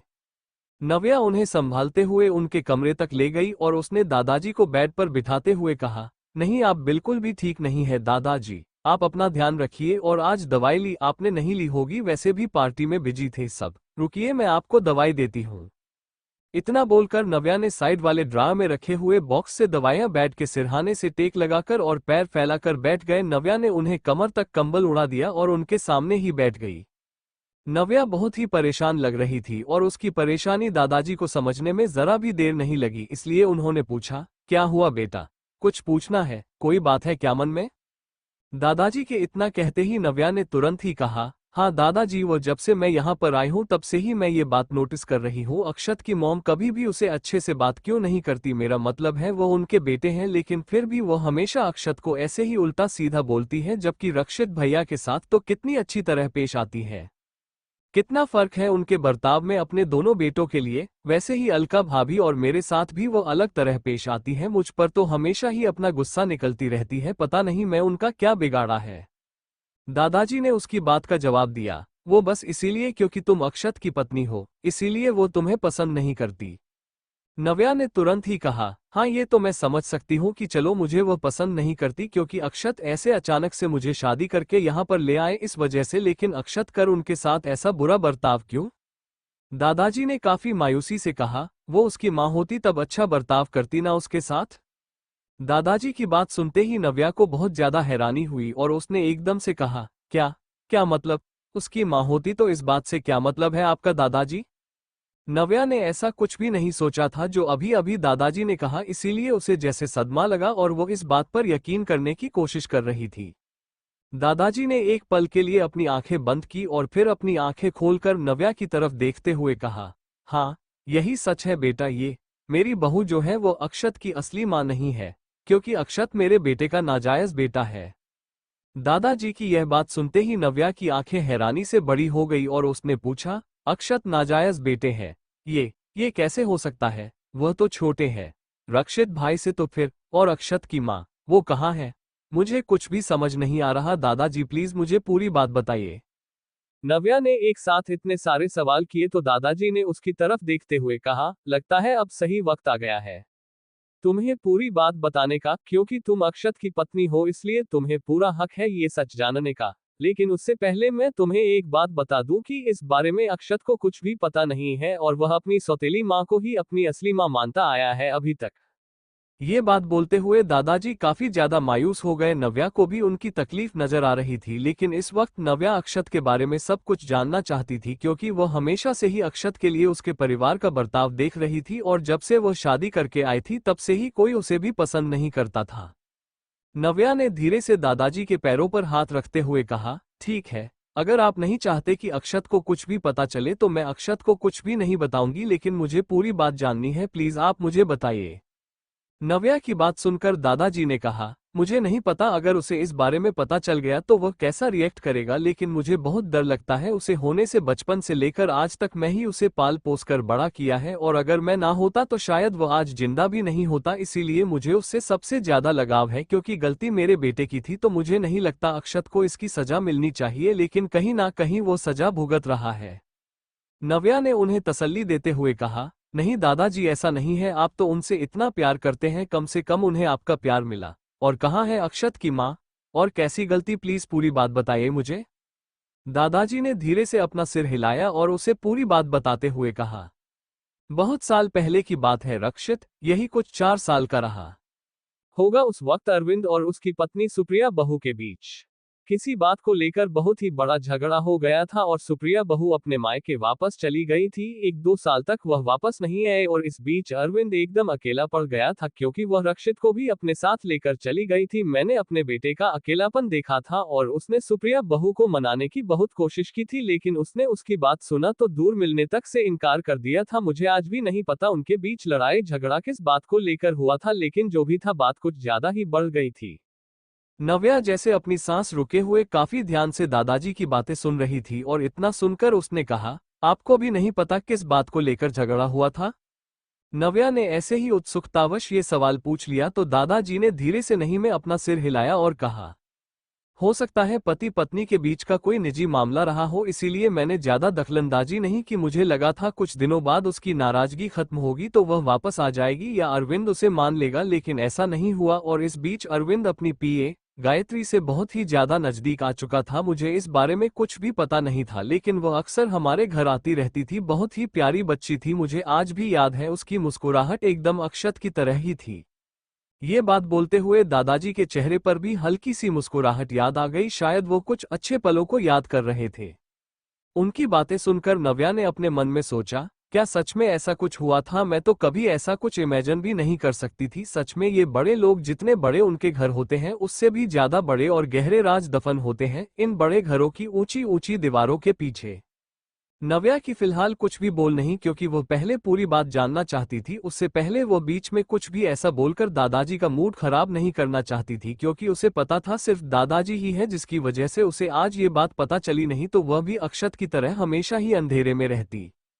दादाजी ने अपनी बात बोलना जारी रखा। एक दिन में घर पर ही था और शायद अरविंद को इस बारे में नहीं पता था, और मैंने उसके कमरे से आई हुई आवाज को सुनाओ गायत्री पर चल रहा था और वह दोनों किसी बात को लेकर बहस कर रहे थे। मुझे समझ नहीं आया कि आखिर इन दोनों के बीच किस बात को लेकर लड़ाई चल रही है, क्योंकि गायत्री तो कभी अरविंद से तेज आवाज में बात भी नहीं करती थी और हमेशा उसकी सारी बातें मानती थी। इसलिए मैं उनकी लड़ाई के पीछे की वजह जानने के लिए उनके कमरे की तरफ ही बढ़ गया, और जब मैं दरवाजे के पास पहुंचा तो मैं उनकी बात सुनी।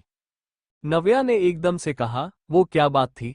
दादाजी ने उसकी तरफ देखकर कहा, मैं अरविंद को कहते हुए सुना कि गायत्री ने उसके अकेलेपन का फायदा उठाया और उसके करीब आई, और वो उस वक्त प्रेग्नेंट थी, लेकिन अरविंद उसे और उसके बच्चे को अपनाने से इनकार कर रहा था क्योंकि वह पहले से ही शादीशुदा था। उनके बीच की यह बात सुनकर मेरे तो जैसे पैरों तले जमीन ही खिसक गई, और फिर कुछ देर बाद मैंने गायत्री को रोते हुए कमरे से बाहर निकलकर जाते हुए देखा।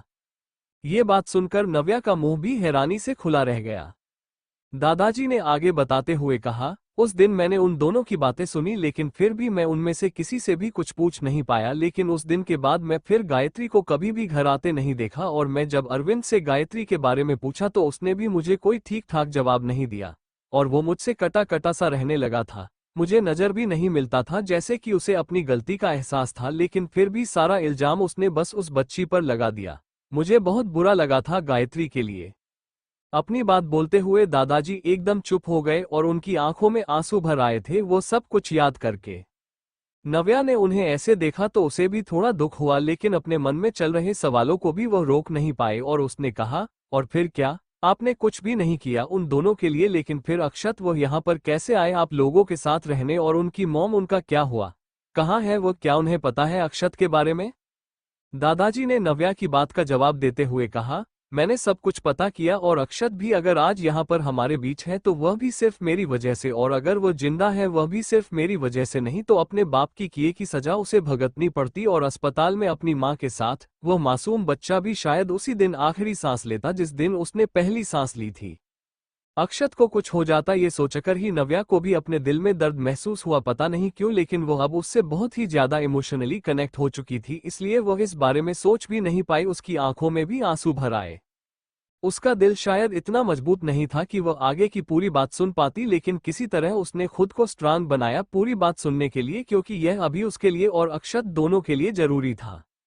दादाजी ने नव्या की तरफ देखकर कहा, ठीक इसी तरह उसे दिन मेरी भी आंखों में आंसू थे। जो तकलीफ तुम महसूस कर रही हो मुझे भी वही महसूस हुई थी जब मुझे पता चला था कि एक सरकारी अस्पताल में अक्षत की मां ने उसे जन्म दिया, क्योंकि उसके पास इतने पैसे नहीं थे, और अरविंद ने भी उसकी कोई मदद नहीं की, या फिर शायद उसे इस बारे में पता ही नहीं था। गायत्री उससे बहुत दूर जा चुकी थी, लेकिन मैं उसके बारे में पता कर रहा था और उस पर नजर भी रख रहा था, इसीलिए मुझे पता चल गया। और वहां जाकर डॉक्टर से बात करने के बाद मुझे पता चला कि गायत्री की प्रेगनेंसी में कॉम्प्लिकेशन थी, इसीलिए अक्षत को जन्म देते वक्त वो डॉक्टर उसे बचा नहीं पाए। शायद उसे ज्यादा अच्छी सुविधा मिली होती तो वह बच सकती थी, लेकिन उसके नसीब में शायद यही लिखा था। लेकिन अक्षत को मैं अपने साथ लेकर घर वापस आ गया, और मैंने अरविंद को बहुत बुरा भला कहा और उसे ही गायत्री की मौत का जिम्मेदार भी ठहरा दिया, जबकि वो खुद इस बात से सदमे में था। वो अक्षत की मां से प्यार करने लगा था, क्योंकि वो उस वक्त उसका सहारा बनी थी जब कोई भी उसके पास नहीं था और उसे किसी के साथ की सबसे ज्यादा जरूरत थी। नव्या और दादाजी दोनों ही इस वक्त काफी ज्यादा इमोशनल थे, और दादाजी ने कहा, अपने गुनाहों का पश्चाताप करने के लिए अरविंद ने पूरे मन से अक्षत को अपनाया और मेरे साथ मिलकर वह उसे पालने लगा और हम दोनों ने मिलकर उसे माँ बाप सबका प्यार देने की पूरी कोशिश की। लेकिन इसी बीच सुप्रिया बहू को इस बारे में पता चल गया। उसने बहुत हंगामा किया, अरविंद को बहुत बुरा भला धोखेबाज कहा और तलाक के कागज भी भिजवा दिए थे।